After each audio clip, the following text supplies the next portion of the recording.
आज की video lecture में हम लोग स्टार्ट करने वाले हैं अपने आर्टिफिशियल इंटेलिजेंस का पास पेपर फॉल 2024 का। अगर आप आईटी के हैं या आप सीएस के हैं तो आपने ये पास पेपर ज़रूर करना है।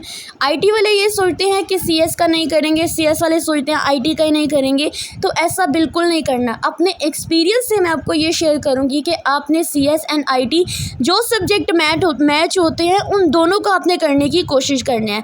तो विदाउट टाइम वेस्टिंग हम लोग अपनी वीडियो की तरफ बढ़ते हैं और आपसे रिक्वेस्ट है कि वीडियो अच्छी लगी हो वीडियो को लाइक करें, चैनल को सब्सक्राइब करें। अगर आप इस चैनल पर न्यू है तो बेल आइकन को प्रेस करें ताकि आने वाले हर नोटिफिकेशन जो है वो आपको फ्री में मिलता रहे। तो चलिए हम लोग स्टार्ट करते हैं।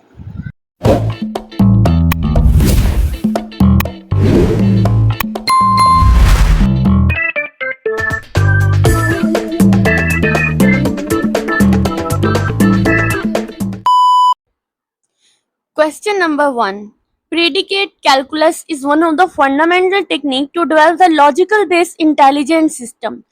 Use your knowledge and expertise of predicate calculus to convert the following statement into the predicate calculus statement. अब ये जो predicate calculus होते हैं ना, इसमें क्या होता है कि आपके पास कुछ statements given होती हैं, आपने उसको लॉजिकल फॉर्म के अंदर जो है वो कन्वर्ट करना होता है। ठीक है, जैसे यहाँ पर हम लोग पहले क्वेश्चन से करते हैं, लेकिन इन सारे क्वेश्चन को करने से पहले कुछ आपको लॉजिकल सिंबल जो है वो मैं एक्सप्लेन कर देती हूँ, जो आपके हर क्वेश्चन के अंदर यूज होते हैं और आपको वो आने चाहिए। तो इसकी कुछ लिस्ट है, आप चाहे तो आप इसको साथ साथ नोट करते जाएं या इसका स्क्रीनशॉट लेके रख लें। ठीक है, सबसे पहले आता है हमारे पास ये symbol which represent the not, यानी नेगेशन को रिप्रेजेंट करता है। जैसे यहाँ पर क्वेश्चन था आपके पास, if it is rain Jain will not go to play cricket. तो यहाँ पे ये जो नॉट वर्ड यूज हुआ है, इसका मतलब इसमें हम ये निगेशन वाला जो है वो यूज करेंगे। इसके अलावा और भी कुछ होगा जिसके अंदर, जैसे नो बॉडी लाइक्स, तो इसमें नो बॉडी भी यूज हुआ है। नो जहाँ पे नहीं का यानी नेगेटिव का, मना करने का, नहीं का यूज होगा, वहां पे आपको इस चीजों को यूज करना है। ठीक है, इस सिंबल को यूज करना है। और जहां पे आपको लगता है कि सारी चीजें ट्रू हैं, वहां पे आपको एंड यूज करना है। ठीक है, जैसे अगर आपकी स्टेटमेंट में यहाँ पे बोला जाए सम लाइक्स और यहाँ पर जैसे मानो is a Siberian husky and a good dog, यानी कि वो डॉग भी है और सेब्रियन हस्की भी है, मतलब ये दोनों है। आल हुआ ना ट्रू हुआ, तो मतलब इसके लिए हम लोग एंड ऑपरेशन का या एंड सिंबल का यूज करेंगे। इसके अलावा और जहाँ पे हम लोग डिस्टिंक्शन का यूज करते हैं जब दोनों में से कोई एक ट्रू होता है। ठीक है, उसके बाद हम एम्प्लीफिकेशन के लिए इसको यूज करेंगे। Then if and only if के लिए हम लोग इस सिंबल को रिप्रेजेंट करेंगे। और जहाँ पे सारी चीजें ट्रू होंगी वहां पे हम लोग फॉर ऑल भी यूज करेंगे, जहाँ पे पूरा ग्रुप जो होता है वो ट्रू होता है। ठीक है, जहाँ पे सबको यूनिवर्सल तौर पे हम लोग यूज करते हैं वहां पे हम फॉर ऑल का यूज करेंगे। और यहाँ पर आता है देयर एग्जिस्ट, अगर उनमें से कोई एक भी एग्जिस्ट करता है तो देन हम इसके लिए ये जो उल्टा ई है इसको यूज करेंगे, रिवर्स ई को। और जहाँ पे सारे इक्वल होंगे वहां हम इक्वल टू का यूज करेंगे, जहाँ पे कोई भी इक्वल नहीं होगा वहां पे नॉट इक्वल का। और जहाँ पे हमें ग्रुपिंग करनी होगी या जहाँ पे हमें अपने ऑब्जेक्ट को रिप्रेजेंट करना होगा वहां पे हम लोग पैरेंथेसिस का यूज करेंगे। और सेपरेशन के लिए, दोनों के दरम्यान में सेपरेशन के लिए हम लोग कोमा का यूज करेंगे। तो इन क्वेश्चंस को हम लोग जो है अंडरस्टैंड करना स्टार्ट करते हैं। तो इसमें सबसे पहला क्वेश्चन हमारे पास जो स्टेटमेंट थी उसमें यही था, if it is rain Jain will not go to the play cricket. अगर बारिश होती है तो जो जैन है वो क्रिकेट खेलने नहीं जाएगा। ठीक है, तो आपने इसको स्टॉल कैसे करना है, सबसे पहले आपने स्टेप 1 लिखना है, उसमें आपने ये स्टेटमेंट लिखनी है। ठीक है, और उसके बाद आपने स्टेप 2 में लिखना है और आपने उसमें क्या करना है, उसको जो प्रीडिकेट फॉर्म होते हैं, लॉजिकल फॉर्म होती है, उसमें आपने कन्वर्ट कर देना है। सबसे पहले तो आपने लिख दिया और यहाँ पे आपने लिखना है रेन एक्स, इसका मतलब बारिश अगर हो रही है। इसमें हम लोग मोस्टली इफ देन का कॉन्सेप्ट यूज करते हैं। तो देन जो जैन है वो cricket play by the Jain, ठीक है, जैन प्लेज क्रिकेट, तो ये चीजें इसमें आ जाएंगी। ठीक है, लेकिन यहाँ पर आ रहा है कि Jain does not play cricket. अब यहाँ पर सिंबल की रिप्रेजेंटेशन आती है। अगर आप सिंपली जो होते हैं वो सिंपल तरीके से लिख देंगे ना, इसको ये बस ये आउटपुट में लिख देंगे, तो अगर आपको कोई 5 नंबर का क्वेश्चन आता है ना तो देन इतना काफी नहीं होता है। आपके आंसर में यही है कि अगर बारिश होती है देन यहाँ पे उन्होंने जो है इम्प्लाइज के साथ साथ उन्होंने यहाँ पे निगेशन का साइन भी यूज किया है विच रिप्रेजेंट द नॉट। ठीक है, यानी कि अगर बारिश होती है तो Jain will not play the cricket, तो प्ले क्रिकेट मतलब ऑब्जेक्ट हमने अंदर लिखते हैं, पैरेंथेसिस के अंदर ऑब्जेक्ट लिखते हैं, और ऑब्जेक्ट कोई भी इंसान हो सकता है, कोई भी चीज हो सकती है, कोई भी एनिमल हो सकता है। तो यहाँ पे जैन जो है वो ऑब्जेक्ट है, इसलिए हम इसको पैरेंथेसिस के अंदर लिखेंगे। और जहाँ पे बारिश है तो वहां पे अगर कोई ऑब्जेक्ट नहीं है तो हम वहां पे एक्स लिख देंगे, एक्स भी हमारी ऑब्जेक्ट को ही रिप्रेजेंट करेगा। तो ये शो कराएगा कि अगर बारिश हो रही है तो जैन क्रिकेट नहीं खेलेगा। अगर हम इसके साथ ये निगेशन नहीं यूज करते हैं नॉट का, तो इसका मतलब जैन क्रिकेट खेलेगा। तो अगर नहीं खेल रहा इसलिए हमने इसको साथ में ये यूज किया। हम चलते हैं इसके सेकंड स्टेटमेंट में, nobody like the black coffee, यानी किसी को भी ब्लैक कॉफी पसंद नहीं है। अब इसके अंदर नो बॉडी जो है रिप्रेजेंटेड, हम इसमें एक्स को रिप्रेजेंट करेंगे नो बॉडी के साथ, ठीक है। तो इसके लिए हम क्या करेंगे, यहाँ पे नो बॉडी कोई पर्सन ही हुआ ना, तो यहाँ पे पर्सन लिखेंगे एक्स को, और फिर लिखेंगे नॉट लाइक्स ब्लैक कॉफी, यानी किसी को भी, किसी भी बंदे को ब्लैक कॉफी जो है वो पसंद नहीं है, तो हम इसको इस तरह से रिप्रेजेंट करेंगे।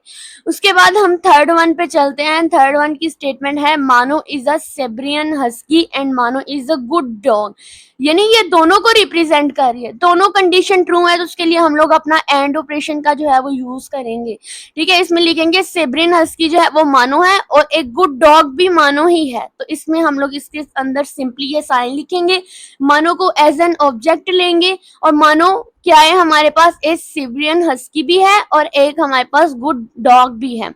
उसके बाद हम फोर्थ वन पे चलते हैं, एंड फोर्थ वन आता है हमारे पास, देयर एग्जिस्ट,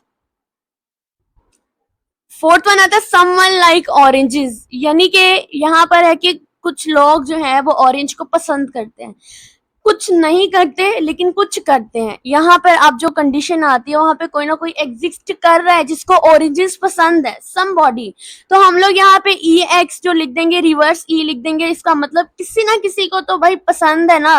तो इसके लिए हम लोग जो हमारी आउटपुट होगी वो आपको ये हाईलाइटेड पार्ट दिखा देती हूँ, कुछ इस तरह से हमारी जो है वो आउटपुट होगी, ठीक है। ई एक्स लिखेंगे, रिवर्स ई लिखेंगे, उसके बाद हम लिखेंगे लाइक्स बाय, और likes oranges by someone, x represent this object, ठीक है। उसके बाद हम चलते हैं, यहाँ पर हमारे पास फिफ्थ वन आती है, all football players are handsome, जितने भी फुटबॉल के प्लेयर्स हैं सारे के सारे हैंडसम हैं, मतलब कि सारे के सारे ही खूबसूरत हैं। तो इसका मतलब क्या हुआ, यहाँ पे ऑल को रिप्रेजेंट किया है, फॉर ऑल के लिए हम लोग यूनो वर्ड के उल्टा ए जो है वो यूज करते हैं फॉर ऑल के लिए। तो यहाँ पे जितने भी प्लेयर्स हैं, फुटबॉल के प्लेयर्स हैं, वो सारे के सारे हैंडसम हैं। तो यहाँ पर अगर हम लोग इसके आउटपुट देखते हैं तो इसमें आएगा फॉर ऑल एक्स, यानी कि सारे के सारे फुटबॉल प्लेयर्स में हमने एक्स इसलिए यूज किया क्योंकि प्लेयर्स जो है वो कोई ऑब्जेक्ट है, आर हैंडसम है, ठीक है। हैंडसम भी कौन हुआ, यहाँ पर भी दो कंडीशन आती है, एक तो वो फुटबॉल प्लेयर्स हैं, एक कैरेक्टरिस्टिक्स होगी, दूसरी आती है वो हैंडसम है, ठीक है, दूसरी कैरेक्टरिस्टिक होगी, और दोनों के दोनों ऑब्जेक्ट हुए, फुटबॉल प्लेयर भी हैंडसम। यहाँ पर हम लोग इसको ये इम्प्लीफाइज या इम्प्लाइज का हम यूज करते हैं जो कि रिप्रेजेंट कर रही है कि फुटबॉल प्लेयर जो होते हैं वो इसी के साथ ही लिंक्ड कर रहे होते हैं। तो इसके आउटपुट में यही आता है, ये फॉर ऑल एक्स जो होता है ये हर एक के लिए होता है, और फिर फुटबॉल प्लेयर जो होता है यानी जो एक्स है जो हमारे फुटबॉल प्लेयर को रिप्रेजेंट कर रहा है, और जो एक्स है वो भी हैंडसम भी है, तो लोग हैंडसम भी हैं और वो फुटबॉल प्लेयर भी होते हैं। तो इस तरह जो होता है हम लोग इस तरह से हम लोग इसको लॉजिकल स्टेटमेंट के अंदर लिखते हैं। आप चाहे तो यहाँ पर इसको स्टेप 2 में इनको कंबाइन करके भी लिख सकते हैं कि for all x if x is the football player and then x is the handsome, ठीक है। इस तरह से आपने याद रखने हैं, इसमें आपने ऑब्जेक्ट को एक्स से रिप्रेजेंट करना है, लेकिन यहाँ पे जैन नाम गिवन है इसलिए आपने जैन को यूज कर लेना है। इसके अलावा यहाँ पे मानो गिवन है तो आपने मानो को आपने एज एन ऑब्जेक्ट यूज कर लेना है, और बाकी सब में नाम गिवन नहीं है, नो बॉडी, समन, ऑल, ये सब गिवन है तो आपने यहाँ पर एक्स को रिप्रेजेंट करना है अपने ऑब्जेक्ट के तौर पे, ठीक है। और होप सो कि ये क्वेश्चन नंबर 1 आपको अच्छे से समझ आया होगा।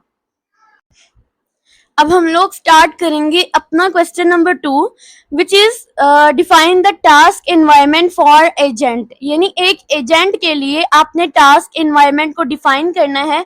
Also discuss the PEAS description of the task environment of a part picking robot, ठीक है। एक पार्ट पिकिंग रोबोट है, उसके लिए आपने जो PEAS डिस्क्रिप्शन होता है किसी भी टास्क एनवायरनमेंट के लिए आपने उसको डिस्कस करना है। लेकिन उससे पहले हमें ये डिस्कस करना है कि हमारा एजेंट एजेंट क्या होता है और हमारा टास्क एनवायरनमेंट क्या होता है। जब भी हमें कोई भी क्वेश्चन हो उसको हम डिवाइड कर लेते हैं डिफरेंट पार्ट्स के अंदर, ताकि उनको सॉल्व करना हमारे लिए इजी हो जाए। अब देखिए ये 5 नंबर का क्वेश्चन है। अब ये तो नहीं ना कि आप टास्क एनवायरनमेंट को एजेंट के लिए सिर्फ डिफाइन करेंगे और उसके बाद इसका सिर्फ डिस्क्रिप्शन लिख देंगे पार्ट पिकिंग रोबोट के लिए। ऐसा आपने बिल्कुल नहीं करना। इसको सॉल्व करने के लिए आपको सबसे पहले क्या करना है, पहले आपको बताना है what is agent in AI. ठीक है, यानी एआई के अंदर एजेंट क्या होते हैं आपने उसको लिखना है। तो मैं आपको बता दूं कि एजेंट बेसिकली वो सॉफ्टवेयर या रोबोट होते हैं जो अपने आसपास का जो भी एनवायरनमेंट होता है उसको एब्जॉर्व करते हैं। ठीक है, थ्रू द सेंसर्स कर सकते हैं या थ्रू द डिफरेंट टेक्निक्स होती हैं, वो अपने एनवायरनमेंट को ऑब्जर्व करते हैं। उसके बाद उसी ऑब्जर्वेशन की बेस पे वो डिफरेंट किस्म के एक्शंस लेते हैं। ठीक है, यानी वो ऑब्जर्व करते हैं इनमें आखिर प्रॉब्लम क्या है या इनको एनालाइज करते हैं इनको क्या इश्यूज है जिनको सॉल्व करना है, फिर उसके लिए वो डिफरेंट एक्शंस लेते हैं। ठीक है, जैसे कि आप यहाँ पर ले सकते हैं, आपकी कुछ एग्जांपल है, जैसे वर्चुअल असिस्टेंट्स ले सकते हैं, सीरी है, एलेक्सा है, सेल्फ ड्राइविंग कार्स होती हैं, रोबोट वैक्यूम क्लीनर्स होते हैं। ये आपने पहले एजेंट बताना है। उसके बाद आपने बताना है कि आपका टास्क इन्वायरमेंट क्या होता है। तो टास्क इन्वायरमेंट अगर मैं आपको बताऊं वो प्रॉब्लम का एरिया होता है जिसमें आपका एजेंट काम करता है। ऐसा एनवायरनमेंट या ऐसा टास्क एनवायरनमेंट जो आपका प्रॉब्लम का एरिया होता है, ऐसा प्रॉब्लम एरिया जिसमें आपका एजेंट काम करता है, वो आपका टास्क एनवायरनमेंट होता है। एक एजेंट को किस जगह, किस कंडीशन में और किस गोल के साथ काम करना है, ये सब उसका टास्क एनवायरनमेंट होता है। ठीक है, तो ये आप लोगों को ये सारे पॉइंट जो है आपको याद रखने हैं। अब हमने क्या डिस्कस करना है, PES framework in the case of the, ये in the context of the आपका जो भी पार्ट पिकिंग रोबोट है उसके कॉन्टेक्स्ट में आपने इसको एक्सप्लेन करना है। लेकिन सबसे पहले मैं आपको बता दूं पीईएस होता क्या है। तो PES stand for the performance measurement, E represent the environment, A represent the actuator. ठीक है, देन उसके बाद हमारे पास क्या होते हैं, सेंसर। जो परफॉर्मेंस मेजर होते हैं इसमें आप लोगों ने बताना होता है कि जो एजेंट है वो आपका किस बेस पर जो है वो आपका काम करता है। ठीक है, किस बेस पर अच्छा या बुरा परफॉर्म करता है, वो आपका जो है वो परफॉर्मेंस होता है। ठीक है, देन उसके बाद जैसे यहाँ पे एक वैक्यूम रोबोट होता है, वो जज किया जाता है कि वो कितना क्लीनली काम कर रहा होता है। वैक्यूम क्लीनर्स होते हैं, वैक्यूम रोबोट भी आते हैं जो आपकी सफाई में काम आपकी हेल्प करते हैं। ठीक है, देन उसके बाद हम बात करेंगे एनवायरनमेंट की। एनवायरनमेंट में होता है कि कहां पर, किस जगह पे आपका जो एजेंट है वो ऑपरेशन परफॉर्म कर रहा है, आपका जो एजेंट है वो आपके सेटिंग कर रहा है, किस जगह पे वो एक्शंस ले रहा है। जैसे आपकी सेल्फ ड्राइविंग कार्स होती हैं रोड के ऊपर, तो इसकी जनरल एग्जांपल ले लेते हैं। उसके बाद आता है एक्चुएटर्स। ठीक है, ये एक्चुएटर्स क्या होते हैं कि जो आपके एजेंट ने किस एक्शन के ऊपर या किस टास्क के ऊपर जो होता है, किस परफॉर्मेंस के ऊपर एक्शन लिया है, वो आपका एक्चुएटर होता है। जैसे एक रोबोट होता है, उसने किस ऑब्जेक्ट को आगे मूव किया है, उसकी मूवमेंट क्या होती है या एग्जैक्ट क्या क्या काम कर सकता है। जैसे एक गाड़ी के व्हील्स होते हैं या आर्म्स होती है, वो आपका एक्चुएटर्स होता है। उसके बाद हम सेंसर की बात करेंगे। इसमें आता है कि जो एजेंट है वो क्या ऑब्जर्व कर सकता है। ठीक है, जैसे कैमरास के थ्रू या सेंसर्स के थ्रू उसने क्या क्या चीजें ऑब्जर्व की हैं, वो आपका सेंसर्स होता है।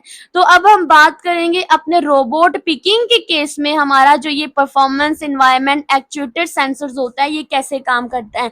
तो एक जो पार्ट पिकिंग रोबोट फैक्ट्री है, ठीक है, अब उसमें क्या काम होता है, वो डिफरेंट पार्ट्स को उठाता है और जगह जगह पे रख के आता है। इसमें अगर परफॉर्मेंस की बात करें तो इसमें हमारे पास 3 चीजें आती हैं। एक्यूरेसी देखी जाती है, यानी कितने सही पार्ट उसने उठाए हैं। स्पीड देखी जाती है कि किस स्पीड के साथ उसने काम किया है, और फिर एरर्स देखे जाते हैं कि उसने ऐसी कौन कौन सी गलतियां की हैं। ठीक है, ये जो पार्ट पिकिंग रोबोट होता है ना, ये एक फैक्ट्री के अंदर रोबोट होता है जो डिफरेंट चीजों के पार्ट्स को उठा के रखता है। जैसे गाड़ियों की फैक्ट्री ले लेते हैं ना, उनमें जो गाड़ियों का सामान होता है, जैसे कहीं व्हील्स हो गए हैं, कहीं पे उसके डोर्स हो गए हैं, ठीक है, विंडोज हो गई हैं, उनकी सीट्स हो गई हैं, उनको एक जगह से उठा के जब दूसरी जगह पे रखता है ना, वो आपका पार्ट पिकिंग रोबोट होता है। तो इसके अंदर हम लोग देखते हैं इसकी परफॉर्मेंस मेजर्स को कि वो कितने उसने करेक्टली पार्ट को उठाया है, कितनी स्पीड के साथ उसने काम किया है और कितने एरर्स इसके अंदर आए हैं, इस चीज को रिप्रेजेंट करते हैं। उसके बाद हम बात करेंगे एनवायरनमेंट की। तो एनवायरनमेंट में होता है फैक्ट्री फ्लोर, ठीक है, बीन्स विद द पार्ट। इसमें ये होता है कि एक फैक्ट्री के फ्लोर के ऊपर कितने उसने बीन्स उठाए, कितने शेल्स, कितने कन्वेयर के साथ, यानी एक एनवायरनमेंट के अंदर ये चीजें कितनी होती हैं उसको रिप्रेजेंट कर रहा होता है फैक्ट्री का फ्लोर जो होता है। ये डिफरेंट पार्ट्स के ऊपर कंटेन करता है। यू नो व्हाट, कि जब भी कोई फैक्ट्रीज होती है उनमें स्क्रूज होते हैं, बुलेट्स होते हैं, कंपोनेंट्स होते हैं, और फिर उसमें जब एक जगह से दूसरी जगह मूव करते हुए कितने उसमें ऑब्स्टेकल्स आए हैं, रास्ते में ऐसे कितनी चीजें पड़ी हुई हैं उस एनवायरनमेंट के अंदर कि उस रोबोट को वो चीजें ड्रॉप करनी पड़ी। उसके बाद एक्चुएटर आता है, जिसमें मैंने आपको बात बताया था कि एक्चुएटर जैसे रोबोटिक आर्म्स होते हैं, व्हील ग्रिपर्स होते हैं जो डिफरेंट चीजों पर ग्रिप रखते हैं, उन पर काम कर सकते हैं। एजेंट क्या क्या काम कर सकता है वो आपका एक्चुएटर्स होते हैं। उसके बाद हम सेंसर्स की बात करते हैं कि एजेंट क्या ऑब्जर्व कर सकता है। तो इसमें रोबोट पिकिंग क्या क्या चीजें ऑब्जर्व कर सकता है, जैसे उसके जो एक रोबोट होता है उसमें कैमरास फिट होते हैं, सेंसर्स फिट होते हैं। उसके बाद आपने चैट जीपीटी का अगर एग्जांपल ले लेते हैं, उसमें भी कैमरास फिट होते हैं ना। जब हम उस पर कोई फोटो लेते हैं तो वो ऑब्जर्व कर रहा होता है कि इसकी आईज ऐसी हैं, इसने इसे ये कपड़े इस कलर के पहने हुए हैं, ये तो वो सारी चीजें चैट जीपीटी ऑब्जर्व कर रहा होता है, क्योंकि वो भी एक एआई रोबोट एजेंट ही है हमारे पास, ठीक है, वर्चुअल एजेंट की तरह ही काम कर रहा होता है। तो ये चीजें जो होती हैं ये आपकी पार्ट पिकिंग रोबोट एजेंट में आती है, ठीक है। ओवरऑल जो टास्क इन्वायरमेंट होता है ना वो डिफाइन कर रहा होता है कि क्या कंडीशंस है, क्या सेटिंग्स है जिसके अंदर आपका इंटेलिजेंट एजेंट होता है वो ऑपरेट कर रहा होता है, ठीक है। और इसमें हमने PEAS फ्रेमवर्क के बारे में फुली डिस्क्राइब किया आपके वर्किंग एनवायरनमेंट को, कि एक एजेंट की क्या परफॉर्मेंस है, क्या मेजरमेंट है, क्या उसकी एनवायरनमेंट के अंदर वो काम कर रहा है, उसकी आइडेंटिफाइंग क्या होती है परफॉर्मेंस मेजर को लेके, एनवायरनमेंट के एक्चुएटर्स कौन से हैं और सेंसर्स कैसे काम करते हैं, ये हमने इसके अंदर डिस्कस किया है। एंड आई होप सो कि क्वेश्चन नंबर 2 आपको फुल याद हो गया होगा यहीं पर। अब आपका क्वेश्चन नंबर 3 हम लोग डिस्कस करेंगे, जिसमें आता है लार्ज लैंग्वेज मॉडल्स यानी LLMs are fundamental building block of the intelligent system. Like chat GPT की तरह ही आपका ये लार्ज लैंग्वेज मॉडल्स हैं। Discuss the large language models in sufficient detail including the key technique used to build this model. अब इस question को भी इन्होंने डिफरेंट पार्ट्स के अंदर कन्वर्ट किया है। पहले तो ये जो लार्ज लैंग्वेज मॉडल है यानी LLM है, इसका मतलब क्या होता है, इसमें चैट जीपीटी की एग्जांपल दी हुई है। उसके बाद ये कैसे काम करता है इसकी डिटेल बतानी है, इसके फीचर्स क्या है और ऐसी कौन कौन सी टेक्निक्स होती हैं जो इस मॉडल को बिल्ड करने में यूज होती हैं। तो चलिए हम लोग इसके आंसर की तरफ चलते हैं, लेकिन आंसर में जाने से पहले फिर से रिक्वेस्ट है कि अगर आपने अभी तक चैनल को सब्सक्राइब नहीं किया है तो काइंडली चैनल को सब्सक्राइब करें, बेल आइकन को भी प्रेस करें ताकि आने वाली वीडियोस का हर नोटिफिकेशन आपको फ्री में मिलता रहे। चलिए सॉल्यूशन की तरफ चलते हैं। इसको आपने सॉल्व कैसे करना है, सबसे पहले आपने लेना है व्हाट इज द LLM, यानी आपका LLM क्या होता है, यू नो व्हाट, कि एक लार्ज लैंग्वेज मॉडल होता है। ये एक आर्टिफिशियल इंटेलिजेंट सिस्टम ही होता है जो बिल्कुल ह्यूमन जैसा टेस्ट ही लिख सकता है, आपके सवालों के जवाब दे सकता है, आपके ट्रांसलेशन कर सकता है, जैसे आपके एसेज हैं, समरीज हैं, पोएम्स हैं, कुछ भी आप इससे लिखवा सकते हैं। और इसकी सबसे कॉमन एग्जांपल अगर हम ले तो चैट जीपीटी ही है, जिसका अभी तक हम लोग यूज करते आ रहे हैं पिछले 2 से 3 सालों के अंदर जो है, ठीक है। चैट जीपीटी बेसिकली एक लार्ज लैंग्वेज मॉडल होता है। अब ये आपके जितने भी क्वेश्चंस होते हैं वो उन सबका आंसर्स देता है, जितने भी रेलिवेंट क्वेश्चन होते हैं उनका रेलिवेंट आंसर ही देता है। सम टाइम ये थोड़ी मिस्टेक कर सकता है, हो सकता है उसकी ट्रेनिंग में या अभी वो कुछ सीख रहा होता है। ये जो चैट जीपीटी या जितने भी एआई होते हैं वो इंसानों से ही सीख रहे होते हैं। सीख कैसे रहे होते हैं कि जब हम उनसे कोई क्वेश्चन पूछते हैं तो वो उस क्वेश्चन पे सर्चिंग स्टार्ट कर देते हैं। इसकी हम जब टेक्निक्स के बारे में डिस्कस करेंगे ना तो आपको अंदाजा होगा कि ये चीजें कैसे ट्रेन होती हैं। उसके बाद हम देखेंगे हाउ डू LMS वर्क जो होता है वो काम कैसे करता है। तो क्योंकि ये एक मशीन लर्निंग टेक्निक होता है उससे ही ये ट्रेन किया जाता है। अब ये मॉडल बहुत ज्यादा text data billion of sentences पे ट्रेन किया जाता है। इसके कुछ इंपॉर्टेंट कॉन्सेप्ट हैं जिनको समझना बहुत जरूरी है। सबसे पहले इसकी की टेक्निक में आता है ट्रेनिंग डाटा, ठीक है। इसमें क्या होता है कि इंटरनेट से ली गई जो बुक्स होते हैं, जो आर्टिकल्स होते हैं, वेबसाइट्स होती है, कोडिंग वगैरह होती है, इस डाटा को को यूज करके जो मॉडल होता है वो लर्न करता है, लैंग्वेज का स्ट्रक्चर को सीखता है। देन उसके बाद टोकनाइजेशन आती है। इसमें क्या होता है, एलएलएम जो होता है वो टास्क को स्मॉल पीसेस में यानी स्मॉल टोकन्स के अंदर जो होता है उनको डिवाइड करता है। जैसे एलएमएस जो होता है वो हम आप कह सकते हैं कि ये क्या करता है कि जैसे एक एग्जांपल है लर्निंग इज फन।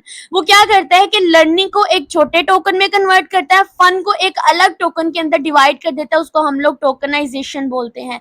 देन उसके बाद हमारे पास आता है न्यूरल नेटवर्क ट्रांसफर। तो एलएमएस का जो ब्रेन होता है ना वो ट्रांसफर मॉडल होता है। अब ये एक स्पेशल टाइप का न्यूरल नेटवर्क होता है, हर वर्ड का कॉन्टेक्स्ट समझाता है, ठीक है, प्रिडिक्ट करता है कि नेक्स्ट वर्ड क्या हो सकता है। जैसे अगर मैं बोलूंगी ना कि माई सेल्फ के बारे में मुझे लिख के दो, और अगर वो लिखना स्टार्ट करता है ना वो ऑब्जर्व कर रहा होता है कि अब इस बंदी ने नेक्स्ट क्वेश्चन क्या पूछना है।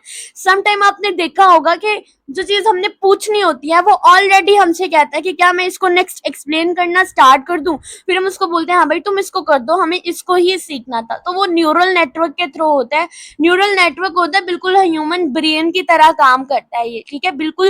और ये ट्रांसफर मॉडल होता है, एक स्पेशल टाइप का न्यूरल नेटवर्क होता है जो हर वर्ड होता है उसके कॉन्टेक्स्ट को समझता है। अगर इस वर्ड है तो इस वर्ड को भी बहुत डीपली समझाता है अगर आप पूछें तो। उसके बाद ट्रेनिंग मेथड आता है। इसमें आप सेल्फ सुपरवाइज्ड लर्निंग होती है जहां मॉडल को जो मॉडल्स के जो कुछ सेंटेंस होते हैं उनका कुछ पार्ट दिया जाता है और वो बाकियों को प्रिडिक्ट करता है, ठीक है, यानी थोड़ा सा हम देते हैं इसको और उस पार्ट को जब वो फिर उसके बाद बाकी नेक्स्ट जितने भी वर्ड्स आते हैं उनकी प्रिडिक्शन लगाता है। इस तरह ये सेल्फ सुपरवाइज्ड लर्निंग होता है जो खुद ट्रेन करता है, अपने आप को खुद सीखता है। इसमें बैक प्रोपोगेशन और जो ग्रेडियंट डिसेंट्स होते हैं उससे मॉडल हर बार अपने प्रेडिक्शंस को इम्प्रूव करता है।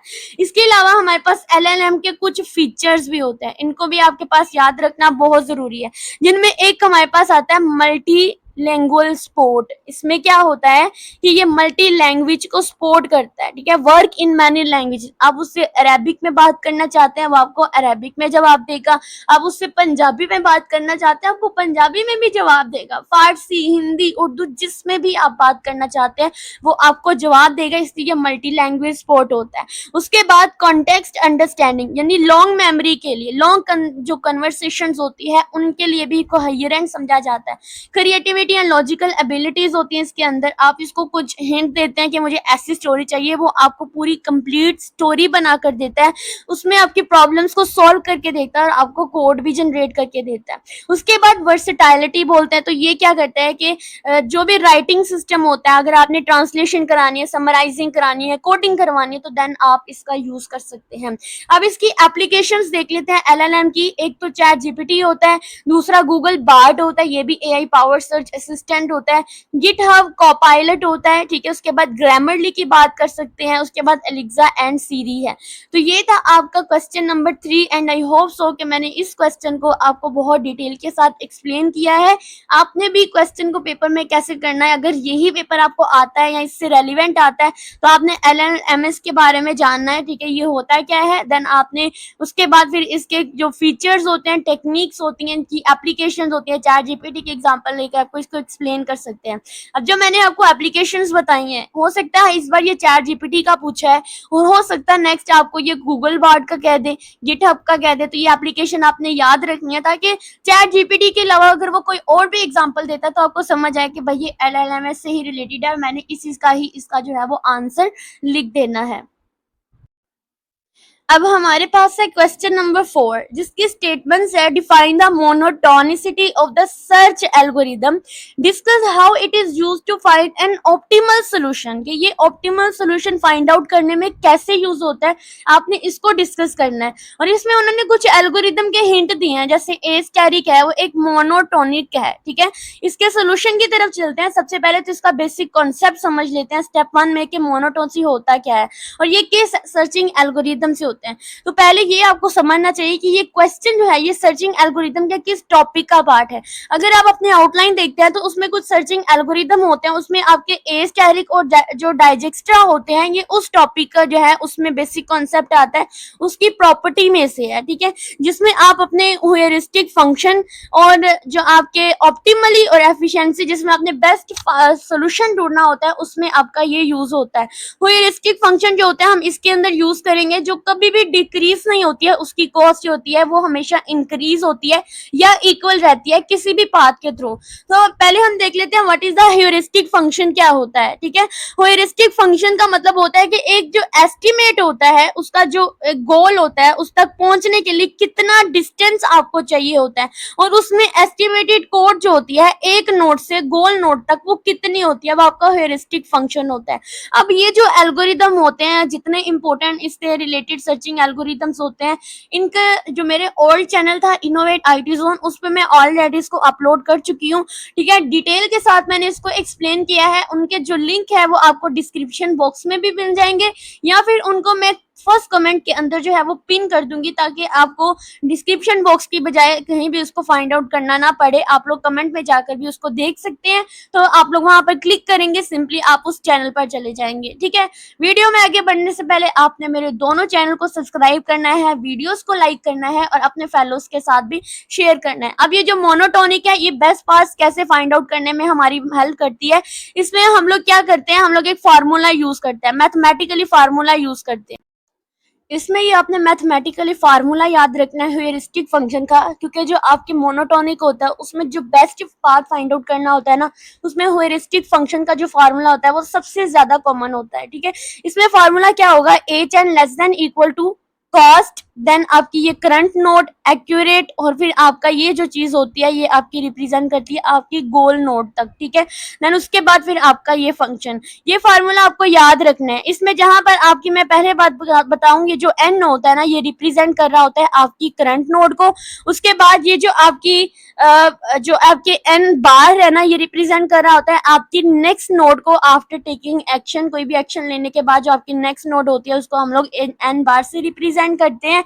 उसके बाद ये जो पूरा एरिया होता है सी वाला, इसको हम कहते हैं ये आपकी एस्टिमेटेड कॉस्ट होती है, या आपकी एक्चुअल कॉस्ट होती है, जो कि आपकी एंड टू एंड जो होती है, यानी ये एंड से इस एंड तक जो नोड जो कॉस्ट मूव करती है वो आपकी एक्चुअल कॉस्ट दिस वन होती है। और उसके बाद आपका एच एन रिप्रेजेंट कर रहा होता है estimated cost from the end goal तक, और उसके बाद ये जिसके ऊपर एंड के ऊपर बार आ जाती है, ये एस्टिमेटेड कॉस्ट होती है फ्रॉम एंड बार टू आपके गोल तक। ये चीजें आपको याद रखनी है। ठीक है, यहाँ थोड़ा ब्लर इशू की वजह से उसमें व्हाइट कलर की वजह से ही आपको शो नहीं हो रहा, अदरवाइज यहाँ पे जो एन है वो आपकी करंट नोड को रिप्रेजेंट कर रहा है, जबकि जो आपका एन बार है वो रिप्रेजेंट कर रहा होता है आपकी नेक्स्ट नोड को, जो कि कोई ना कोई एक्शन लेने के बाद आती है।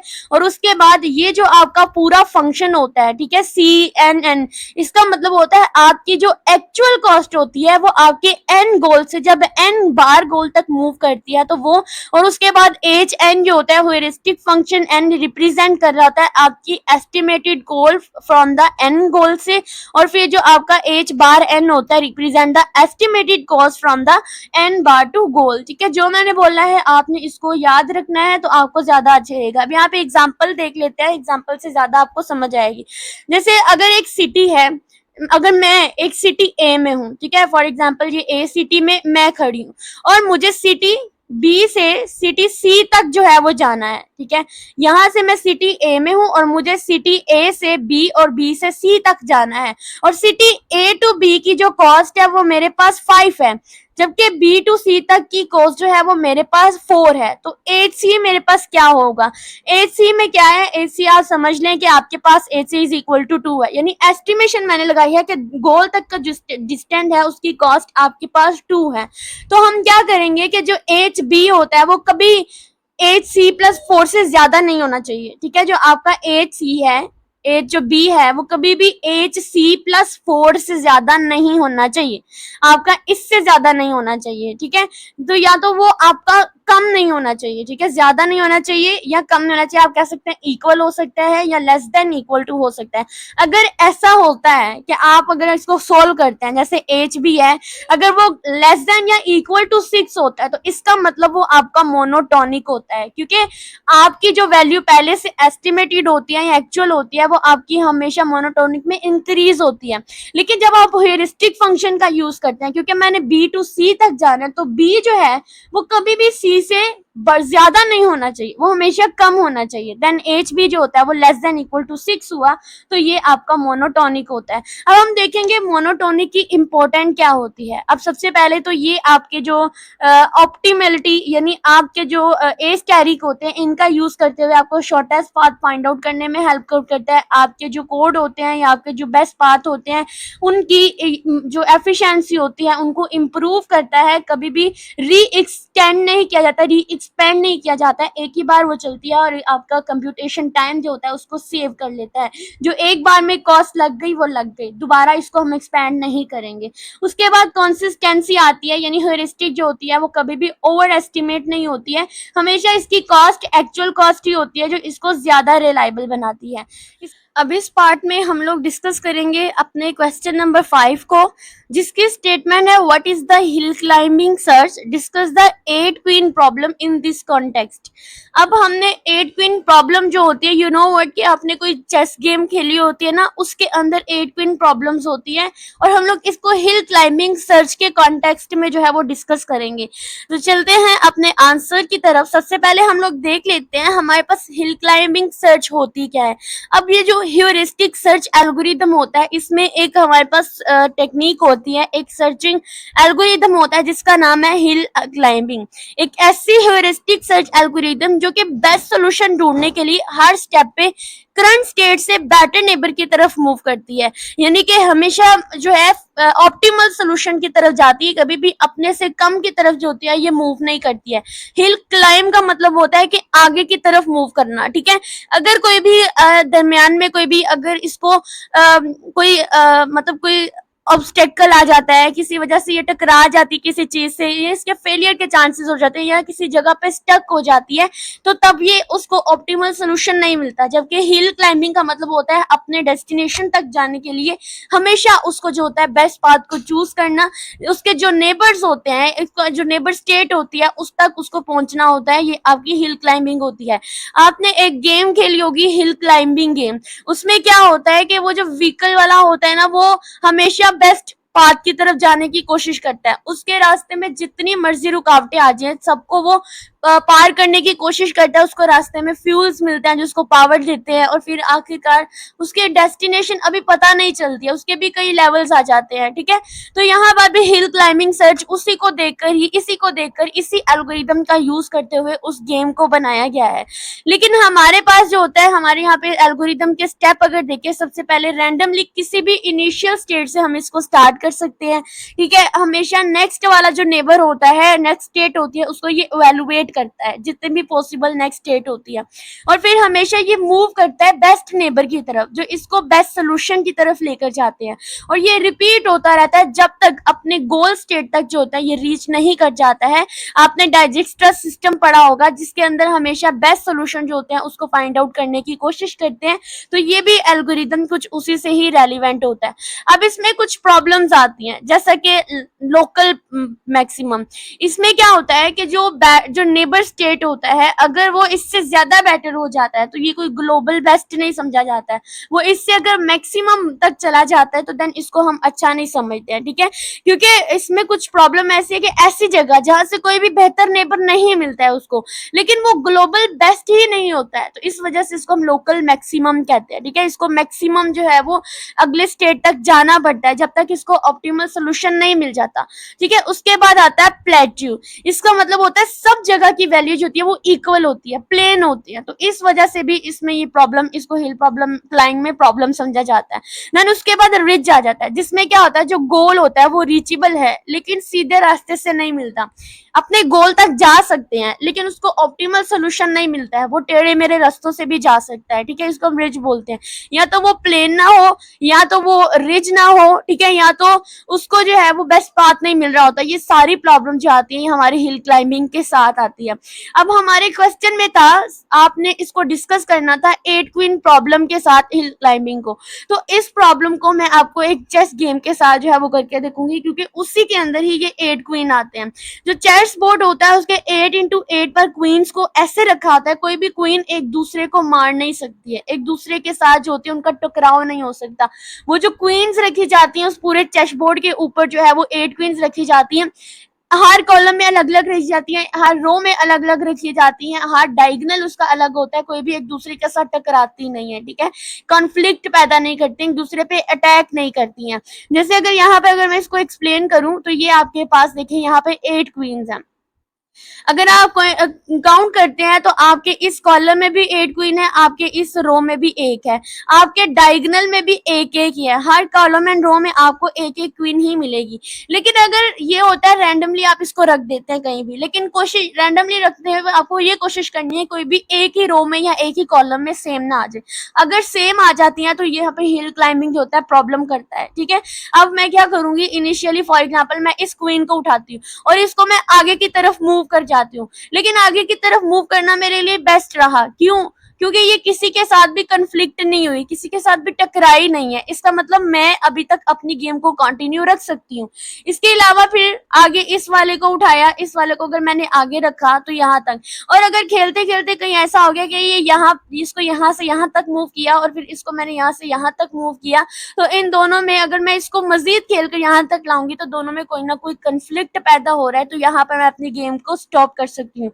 लेकिन अगर ऐसी सिचुएशन आ गई जहां पे ये टकरा ही नहीं रही है, ना ही ये अपने गोल्स तक पहुंच रही है, तो तब मुझे क्या करना पड़ेगा कि गेम को मुझे रीस्टार्ट करना पड़ेगा, ठीक है। अगर वो स्टक हो जाती है तो मुझे इसकी रैंडम स्टेट को रीस्टार्ट करना पड़ेगा, ठीक है। हिल क्लाइंबिंग फॉर 8 क्वीन के लिए स्टेप क्या है कि आप रैंडमली किसी को भी इनिशियलाइज करें, किसी को भी रन करें, ठीक है। जितने भी पॉसिबल मूव होते हैं एक क्वीन से दूसरी क्वीन तक आप जाएं, उसके बाद आपने क्या करना है, कॉन्फ्लिक्ट कोशिश करनी है कि एक दूसरे के साथ ना टकराएं, आपने मूव करते रहना है, रिपीट करते रहना है जब तक आपको सोल्यूशन फाइंड नहीं हो जाता है, और कोशिश करनी है कि इसमें कोई भी कॉन्फ्लिक्ट ना आए। और अगर कई बार ऐसा होता है गेम चलती रहती है, आपको गोल तक भी नहीं लेके जाती, तो वो स्टक हो जाती है। इसके लिए आपको क्या करना पड़ता है, इन सारी 8 क्वीन को हटाकर दोबारा से सेट करना पड़ता है, अपनी गेम को रीस्टार्ट करना पड़ता है। तो ये था आपके पास क्वेश्चन नंबर 5 का कॉन्सेप्ट हिल क्लाइंबिंग का। उसके बाद हम अपना क्वेश्चन नंबर 6 देखेंगे। In state space search 2 major techniques are used. अब इसमें 2 टेक्निक यूज हुई हैं, एक है डेटा ड्राइवन सर्च और एक है आपकी goal driven search. Discuss the difference between these 2 approaches and their usefulness in state space search. आपने क्या करना है कि आपने पहले स्टेट स्पेस की डेफिनेशन लिखनी है, आपने बताना है इसमें 2 टेक्निक हम यूज करते हैं, एक डेटा ड्राइवन की, एक गोल की। उसके बाद आपने इन दोनों को डिस्कस करना है, इनमें डिफरेंस बताना है। देन उसके बाद आपने इनके स्टेट सर्च में क्या यूजेस हैं आपने वो बताने हैं, ठीक है। तो चलिए अपने नोट्स की तरफ चलते हैं और इसको स्टार्ट करते हैं। तो यहाँ पर हम लोग आपने सबसे पहले क्वेश्चन की स्टेटमेंट लिखनी है, उसके बाद आपने इंट्रोडक्शन देना है अपनी स्टेट स्पेस सर्च का। तो मैं अगर आपको ऐसे ही बताऊं तो आपकी स्टेट स्पेस सर्च एक ऐसा मेथड होता है जिसमें एआई सिस्टम किसी भी प्रॉब्लम को ढूंढने के लिए स्टेट को एक्सप्लोर करता है। कोई भी कंडीशंस होती हैं, कोई भी स्टेट्स होती हैं, वो स्टेट आपकी स्टार्ट स्टेट भी हो सकती है और गोल स्टेट भी होती है, उनको एक्सप्लोर करता है स्टार्ट टू एंड तक, तो वो आपकी स्टेट स्पेस सर्च होती है। अब इसके अंदर हम 2 तरह के मेजर अप्रोचेस का यूज करते हैं, जिसमें एक होती है डेटा ड्राइवन यानी फॉरवर्ड चेनिंग होती है, और एक होती है गोल ड्राइवन सर्च जो कि बैकवर्ड चेनिंग होती है। अब जो डेटा ड्राइवन होती है ना, इस मेथड में क्या होता है कि जो भी सर्च होती है वो स्टार्ट स्टेट से आपकी शुरू होती है और स्टेप बाय स्टेप जाते हुए आपके गोल स्टेट तक पहुंचने की कोशिश करती है, ठीक है। जैसे आप सिंपल एग्जांपल ले लें कि आपके पास जो है वो आपने आधे सवाल का जवाब दिया है, तो उसे लेकर आगे के आंसर जो होते हैं वो आप बिल्ड करती है जब तक आपको गोल नहीं मिल जाता है। जैसे आप अपना क्वेश्चन पेपर सॉल्व करते हैं, सम स्टूडेंट्स होते हैं वो स्टार्ट से लेके एंड तक अपने सारे क्वेश्चन को उसी सीक्वेंस के साथ करने की कोशिश करते हैं, तो वो आपकी डेटा ड्राइवन सर्च होती है। एक और एग्जांपल, यहाँ पे एक डॉक्टर होता है, वो किसी भी पेशेंट के अंदर सिम्टम्स होते हैं उनको ऑब्जर्व करता है, फिर उन सिम्टम्स के ऊपर जो भी उसको डाटा मिलता है उसके ऊपर रूल्स अप्लाई करता है। रूल अप्लाई करने के बाद जो भी डिजीज उसके सामने आती है, फिर उसको वो जो है वो डायग्नोसिस करने की कोशिश करता है, यानी अपने गोल्स को वो अचीव कर लेता है। और ये कहाँ कहाँ पे यूज होती है, जहां पर इनिशियल स्टेट होती है वो आपकी बहुत अच्छे से डिफाइंड होती है। कहीं आपके पास एल्गोरिदम्स गिवन होते हैं एग्जाम के पेपर के अंदर, वो आपको कहते हैं कि आपकी जो है वो स्टार्ट या आपकी इनिशियल स्टेट ये है, तो आप इसको गोल स्टेट तक लेके जाएं। इसका मतलब आपके पास आपकी इनिशियल स्टेट गिवन है, तो आपने उसका यूज करते हुए आपको पता चल जाना चाहिए कि यहाँ पे आपकी डेटा ड्राइवन सर्च जो है वो फॉरवर्ड चेनिंग जो है आपने यहाँ पर यूज करनी है, जहाँ पे आपको आपकी करंट सिचुएशन के बारे में कंप्लीट इंफॉर्मेशन होती है, वो आपकी आप वहां पर इसको यूज करते हैं। उसके बाद हम बात करेंगे अपनी गोल ड्राइवन को, इसका मतलब होता है बैकवर्ड चेनिंग। इस तरीके में या इस मेथड में क्या होता है कि जो सर्च गोल होता है ना, जो सर्चिंग होती है ना, वो हमेशा गोल से शुरू होती है और देखा जाता है कि उस गोल तक पहुंचने के लिए कौन कौन से स्टेप चाहिए होते हैं, बैकवर्ड चेनिंग होती है। यहाँ पे आपको एक चीज समझने की कोशिश करनी है, जैसे ये आपकी स्टार्ट स्टेट है और ये आपकी गोल्ड स्टेट है। फॉर एग्जांपल डॉक्टर है, उसने क्या किया कि उसने पहले जो है सिम्टम देखे, उसने सिम्टम देखने के बाद उनके ऊपर रूल्स अप्लाई किए, रूल अप्लाई करने के बाद उसने इस बीमारी का पता लगाया और उसको डायग्नोस करने की कोशिश की। अब क्या हुआ, ये हो गया आपका डेटा ड्राइवन। अब बैकवर्ड में यानी कि आपकी गोल ड्राइवन में क्या होगा कि जो उसने इलाज किया है वो वापिस से देखेगा कि किन रूल से उसने इलाज किया है, ठीक है, और फिर वो देखेगा कि जो रूल्स उसने अप्लाई किए हैं वो किन सिम्टम्स पे अप्लाई किए थे। तो ये होगी बैकवर्ड चेनिंग। जब आप स्टार्ट से गोल तक जाते हैं वो आपका होता है डेटा ड्राइवन, और जब आप बैक से यानी गोल से आप वापस जाते हैं स्टार्ट तक, तो वो आती है बैकवर्ड चेनिंग, यानी कि आपकी गोल ड्राइवन सर्च। और ये एक इसमें आपका यूज कब होता है, जब आपको आपकी गोल्स होते हैं वो क्लियरली गिवन होते हैं, ठीक है, और आप जो होते हैं पॉसिबल स्टार्टिंग पॉइंट जो होते हैं उनको फाइंड आउट करने की कोशिश करते हैं। तो ये था आपका गोल ड्राइविंग सर्च। तो ये थे आपके सारे शॉर्ट क्वेश्चन। इस वीडियो के अंदर हमने पूरी डिटेल के साथ जो है वो सारे short question clear. Long question करेंगे हम लोग अपने नेक्स्ट वीडियो में पूरी डिटेल के साथ। तब तक के लिए अल्लाह हाफिज़।